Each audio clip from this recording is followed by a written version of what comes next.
Much 13 and a half minutes after 6 o'clock. Spring is officially here. House hunters expected to be out in full force.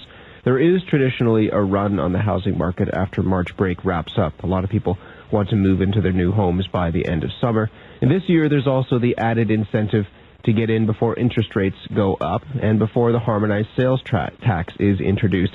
But a housing market is always hot in a city like Toronto, and in that market, a flurry of activity means there's a pretty good chance buyers will also encounter something else, bidding wars. To walk us through what happens in a bidding war and how buyers and sellers can prepare for the process, I'm joined by Toronto realtor Christopher Bibby. Christopher, good morning. Good morning, Matt. How are you? Well, I'm well, thanks. We have heard of these bidding wars. As I mentioned, I've been in a couple of them. For people who haven't, walk us through the process. How does a property that's listed at X price, $429,000, end up selling for $650,000?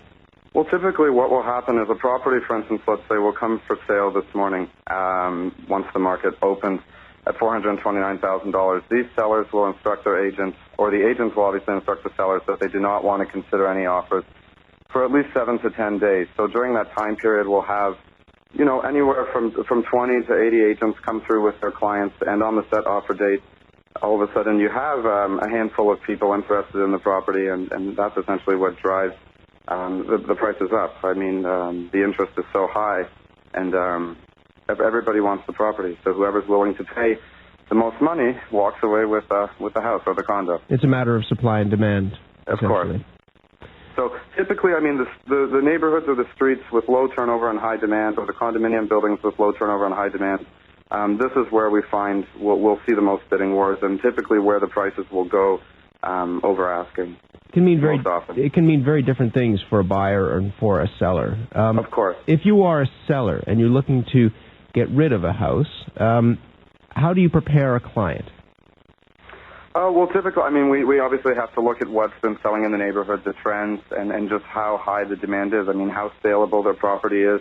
And, I mean, this obviously this strategy doesn't work in every scenario, in every neighborhood, and in every building. And I think a lot of agents have been leading their clients to believe that it will. And, if this is the route you're going to take, I mean, things have to be priced accurately. You obviously can't overprice the property. And sometimes agents have done that, and sometimes agents have priced things very well, and obviously the property goes substantially over. So, I mean, I think the real estate agents out there, when working with the sellers, have to have the sellers' expectations on point and quite reasonable. How much of an issue, though, I mean, you're talking about overpricing, is underpricing? One of the things that people point to in terms of the proliferation of bidding wars is that a lot of agents, and maybe sellers, are saying, you know what, we're going to put this house on the market at $350, knowing that it's worth $450, and we're going to make $550 or $6, because people are going to go crazy when they see that this beautiful house is on the market for such a little price.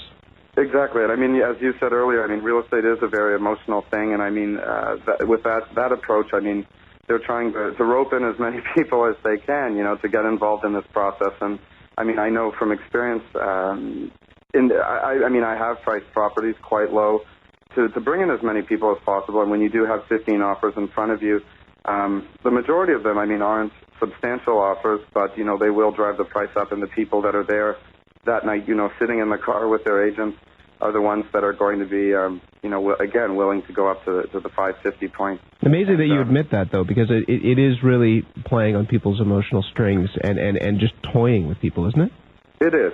It is, I mean, personally, I mean, I haven't taken this approach this year. I mean, I find it unfair for the buyers out there, and I can certainly sympathize with them. So I've been taking a more conventional approach, but there are agents out there that are still pricing the properties quite low, and hoping, that it will go substantially over. But, I mean, you do have a duty, obviously, when you're working with the buyer or seller, to obviously, to obviously get your buyer the best deal and to get your seller the best price.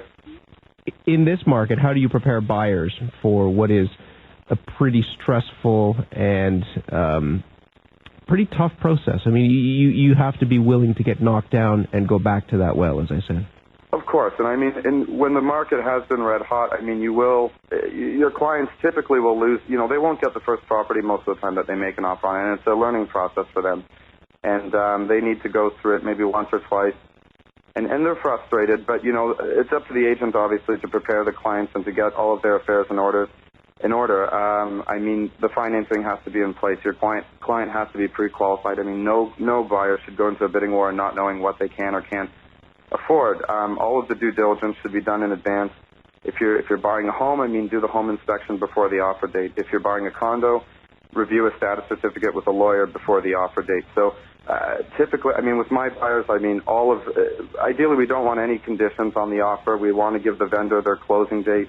We want to be there at the offer date with a bank draft in hand. So basically, not all the time does it boil down to money. I mean, sometimes it could boil down to the best terms and conditions. I've seen situations where sellers have taken less money with a firm offer and a bank draft in hand rather than a conditional offer with a higher purchase price. I guess the little wrinkle in this market is the news that came out yesterday that the Competition Bureau is looking at changing the MLS service. Do you worry that in a red-hot market, a realtor like you could actually be cut out of that market in part because a seller could list their house on MLS now, or it looks like they may be possibly able to do that? No, not necessarily. I mean, I think there's a lot of value that real estate agents add to their clients, and I think that, of course, I mean, there's always the concern that commission is high, but I always tell sellers they should be more concerned with how much money, obviously, they'll make at the end of the day on the sale of their property. Do you work at negotiating commissions? Do you talk to people about that, knowing that there is now open competition and that the market is just freewheeling? I don't, and I have not, openly discussed negotiating commission. But as I said, I mean, I do tell my sellers, they should be more concerned with, how much they're walking away with rather than how much they're going to save off the top. And if they are working with an experienced agent, there's obviously a lot of value there. It's a busy market. Good luck in it. Okay. Good to talk to you. Thank you. It was great speaking with you, Matt. Thank you very much. Christopher Bibby, realtor based in Toronto, talking about buying or selling a home in this city's real estate market and what it's like to be in a bidding war. If you've been in a bidding war from the buyers or the seller's side, we'd love to hear from you. In particular, if you've lost or if you've had to make that gut check, I really, really want to be in this house, and maybe you make some sacrifices to get in that house.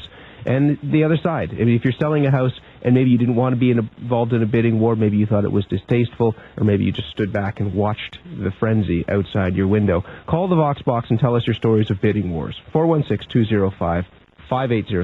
205-5807. Here's Jim. We've had some good news on the Parkway, southbound. Trouble earlier at the on-ramp from Don Mills. That has been cleared. We did have the right lane blocked. Now there has been a collision on Highway 403